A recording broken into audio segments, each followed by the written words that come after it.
The Battle of Iganie was fought on 10 April 1831 between Russian and Polish forces. It was one of the last major battles of the November Uprising and the last major victory of the Poles. Background: following the Battle of Grochow of 25 February, the Poles managed to stop the Russian advance and repel the forces of General Hans Karl von Diebitsch. However, it was not until the spring that a Polish corps under Ignacy Prudzinski started a counter-offensive. The Poles, numbering some 11,000 men and 16 cannons, advanced rapidly towards the town of Siedlce, a major Russian munitions depot. On 10 April 1831 the Poles encountered the withdrawing forces of Gen. Grigorij Rosin in the village of Iganie, several miles west of Siedlce, at the Muchorka River. Prelude and description: Prudzinski, believing the remainder of the Polish forces would arrive shortly, decided to assault the Russians with his avant-garde only. The mounted artillery units under Gen. Joseph Bem took advantage of its mobility and successfully shelled the village of Iganie defended by Russian infantry.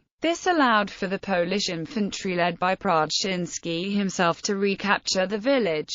After the initial surprise, the Russian forces managed to regroup across the river and started shelling the Poles with their artillery, much superior in numbers. Seeing the numerical inferiority of the Poles, the Russian commander ordered the artillery barrage to stop and the infantry to charge the Polish positions from across the river. However, shortly after the Russians entered the combat, the combined forces of Prudzinski's infantry and Gen. Ludwik Hickey's cavalry managed to cut the Russians from their rear and seize the sole bridge above the river. Aftermath: after a short struggle, the Russians lost the battle. The Polish commander-in-chief Gen. Jan Skrzynecki, who arrived at the battlefield later that day, opposed the idea of a pursuit of the Russian forces, and because of that the Polish victory was somehow Pyrrhic.